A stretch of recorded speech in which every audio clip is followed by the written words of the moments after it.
Hello, welcome to another session of Turbo Machine class. So today we'll discuss one problem that is related to Parsons reaction turbine. So I have taken one problem statement here. So we'll read out the problem statement and we'll extract the given data and we try to solve this problem. Okay, so I'm going to read the problem statement here. So at a 50% reaction stage axial flow turbine. So at a 50% Parsons reaction turbine. So 50% reaction turbine is nothing but Parsons reaction turbine. So at a 50% reaction stage axial flow turbine, the mean blade diameter is 0.6 meters. So the diameter of the blade is mean blade diameter is given, that is 0.6 meters. The maximum utilization factor is 0.9. So this is the maximum utilization factor, right? Maximum utilization factor is 0.9. Steam flow rate is 10 kg per second. Steam flow rate is 10 kg per second. So here we need to calculate the inlet and outlet blade absolute velocity. So here we need to calculate inlet and outlet blade absolute velocity. So absolute velocity at inlet is V1 and absolute velocity at outlet is V2. So we need to calculate V1 and V2.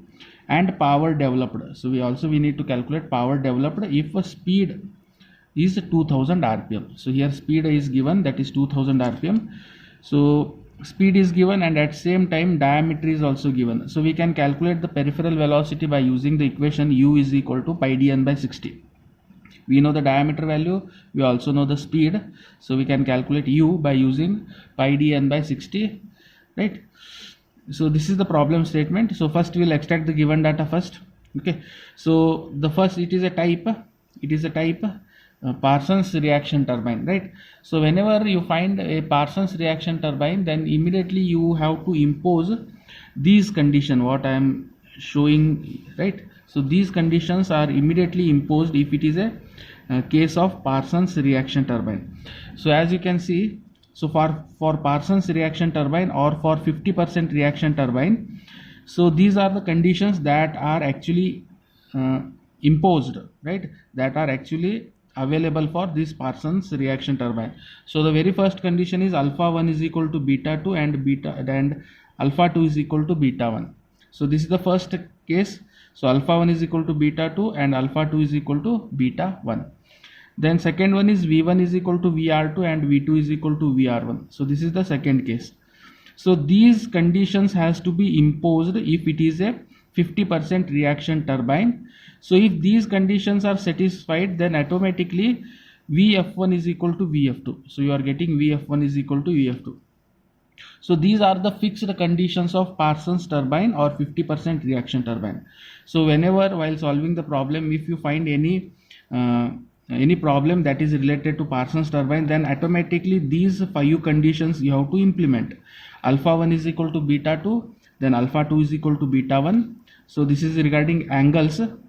So alpha 1 is equal to beta 2, alpha 2 is equal to beta 1, V1 is equal to VR2 and V2 is equal to VR1. Then VF1 is equal to VF2. VF1 is equal to VF2. Okay. So now we'll extract the given data. Okay. So here, so it is a reaction of 50% reaction turbine, that is nothing but Parsons reaction turbine. Then the diameter is given, that is 0.6 meters.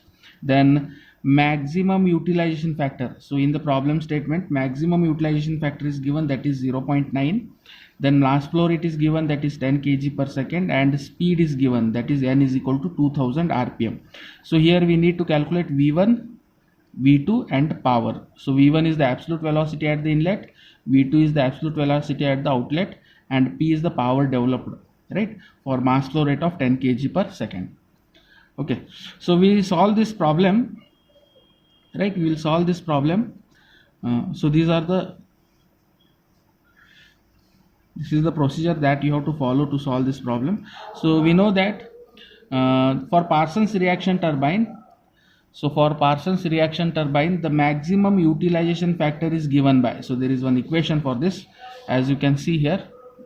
So there is one equation. So this is the equation, right?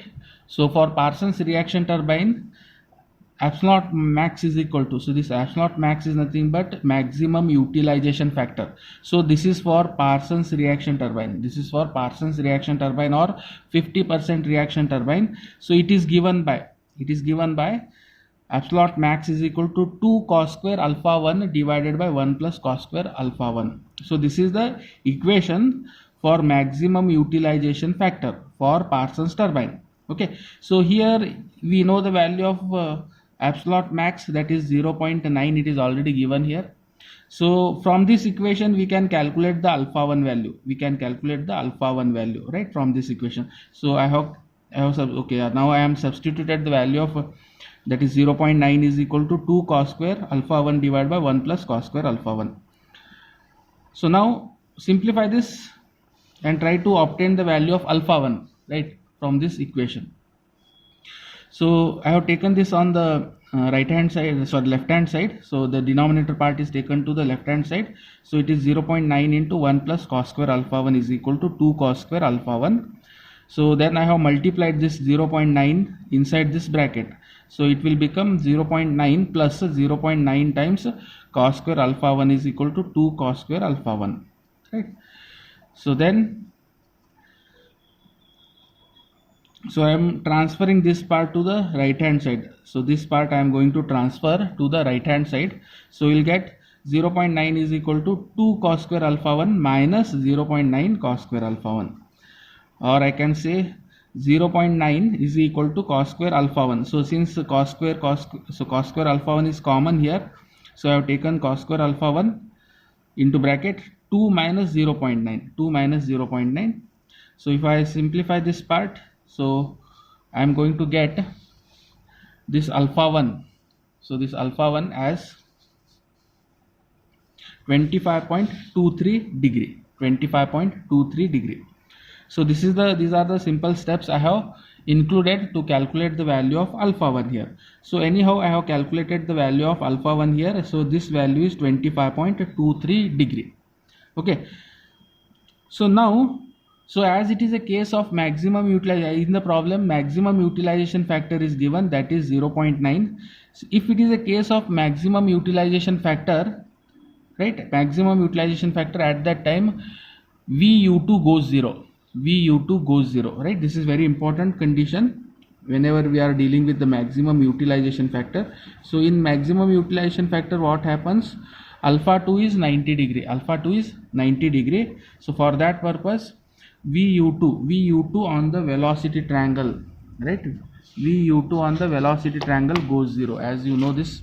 So this is the velocity triangle, right? So since for maximum utilization factor, this is the general condition. So for maximum utilization factor, always remember that this alpha 2 value always 90 degree. It is always 90 degree, right? So if it is 90 degree, then automatically VF2 and V2 will coincide, right? And the angle between A, B and E will be 90 degree. The angle between A, B, that is EAB, I can say EAB, right? EAB will become 90 degree, and this term, FA term, it collapses, right, as it move towards the 90 degree, as it move towards this V2, as it move towards 90 degree. At that time this right angle triangle collapses and this VU2 term goes 0 and VF2 is equal to V2. Okay, so anyhow we have calculated the value of alpha 1 here. So first we will calculate V1 and V2. So from this, okay, so we have calculated the value of alpha 1. So next we will go with this U is equal to, so as we have discussed this, so U is nothing but the peripheral velocity. Here diameter is given and also speed is given. So U is equal to pi dn by 60. So this is equal to pi into 0.6 into 2000 divided by 60. So we will get the value of U. The peripheral velocity value is 62.8 meters per second. Okay, now, so from the velocity triangle, so as per this condition, if I draw the velocity triangle, so it will be something like this. So I am going to show you here. So I have not drawn it to scale, just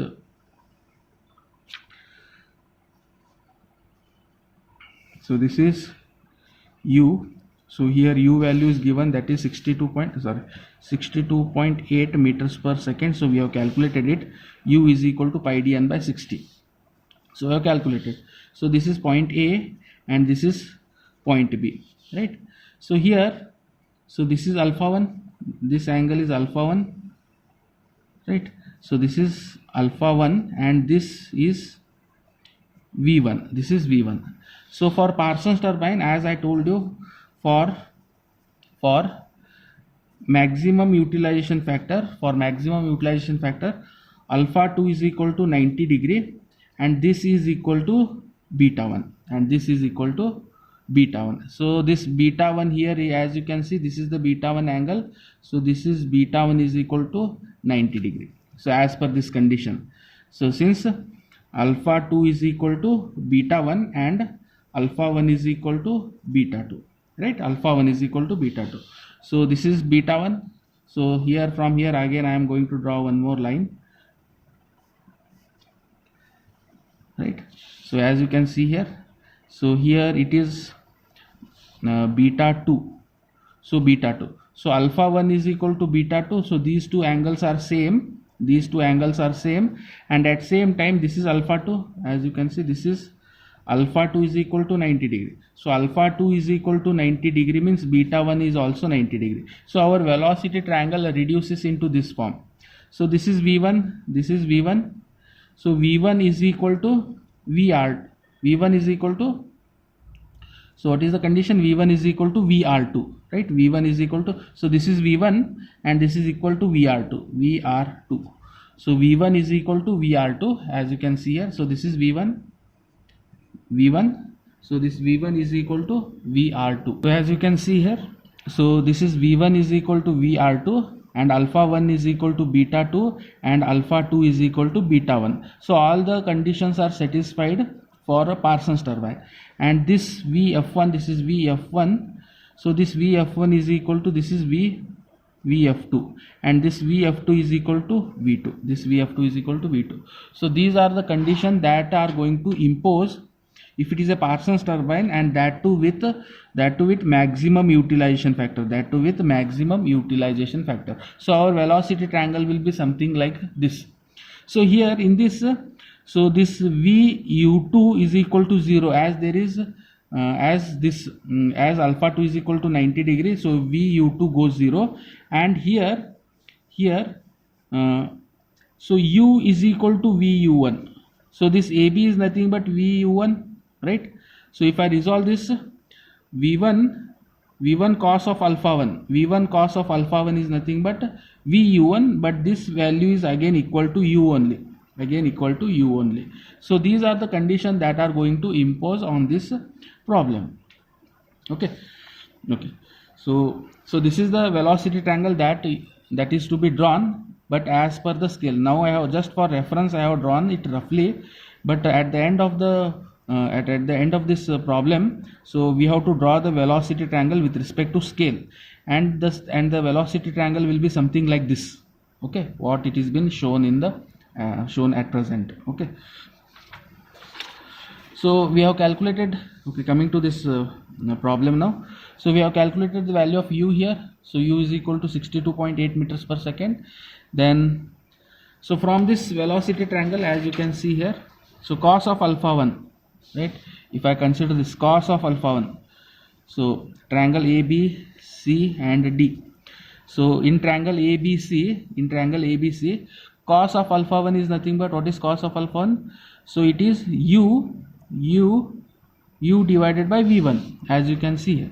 Cos of alpha 1 is U divided by V1. So from this I can easily calculate the value of V1. So V1 is equal to U divided by cos of alpha 1. So we will get that is 62.8 divided by cos of 25.23. So this is equal to 69.42 meters per second. So this is the value of V1. Similarly V2. Now coming to this part, ABD. Come to this part, ABD, triangle ABD. Then what is sine of beta 2? So beta 2 is nothing but alpha 1 here, right? So if I go with the sine of beta 2, if I go with the sine of beta 2, sine of beta 2 is equal to opposite by hypotenuse. So opposite is vf2. Vf2 is the opposite, or I can say v2 is the opposite. V2 is the opposite and vr2 is the hypotenuse.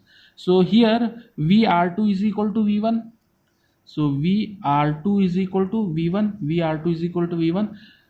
So I can write sine of alpha 1, because beta 2 is equal to alpha 1 here. So this beta 2 is equal to alpha 1. So sine, if I consider this triangle ABD, if I consider sine of beta 2, right, sine of beta 2 is equal to v2 by v1, right, it is something like this. Sine of beta 2 is equal to vr2 by it is vf2, right? But as per the condition of Parsons turbine, alpha 1 is equal to beta 2, and v2 is equal to vr1. Sorry, v2 is equal to, what is this v2? V2 is the opposite. Part. Okay, we will write it v2 only. So v2 is this is v2 by vf2, it is, right? Okay, so v2 divided by okay, I will correct this part. So v2 is equal to vr2, it is v2 by vr2. So this is the equation. Sine of beta 2 is equal to v2 divided by vr2, right? v2 divided by vr2. If I consider this triangle ABD, so this is angle beta 2. If I consider sine of beta 2, so sine of beta 2 is opposite by hypotenuse. Opposite is v2, and hypotenuse is vr2, but vr2 is equal to v1. So that's why sine of beta 2 is equal to opposite is nothing but v2, and it is vr2. Okay, I am going to replace this. So instead of sine of beta 2, I am going to take sine of alpha 1, because alpha 1 is equal to beta 2. So this is equal to v2 divided by v1, because vr2 and v1 both are same. Okay, now rearranging this, so you will get v2 is equal to, from this equation if I rearrange it, v2 is equal to v1 sine alpha 1. So substitute the values here. So 69.42 into sine of 25.23. So I will get v2 is equal to 29.59 meters per second. Now so we have obtained the values of v1 and as well as v2. So we have obtained the values, so v1 and v2. So this is v1 is equal to, so we have obtained the values here, v1 and v2. So these are the first two answers, right? v1 and v2 are the first two answers. So absolute velocity at the inlet and outlet. So v1 and v2 we have calculated. Then we need to calculate power. So power is given by m into u into vu1 plus vu2. Since in this equation vu2 goes 0, and at same time u is equal to vu1, right? U is equal to vu1, because there is a modification in the velocity triangle, right? Since beta 1 is equal to 90 degree, so this u is equal to vu1, right? So this, the same length will be vu1, right? This is equal to 62.8 meters per second, right? u and vu1 both are same. Okay, so this term goes 0. So I am going to replace this vu1 by u itself. So I am going to get m into u square. So this is 0, and vu1 is u.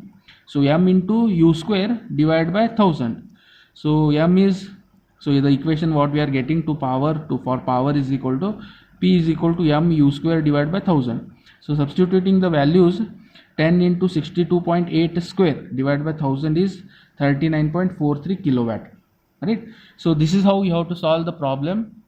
Again, it is one of the important problem which has been asked in your external. Okay, after solving the problem, you have to draw the velocity triangle, right? So the shape of the velocity triangle will be something like this. So here you have to plot one table again. So starting from v1 alpha 1, then alpha 2, then beta 2, then what is the value of v1, right? So plot one table here and accordingly try to draw the velocity triangle. The velocity triangle will be something like this only, right? It is something like this. Okay. Thank you for attending the session. Thank you very much.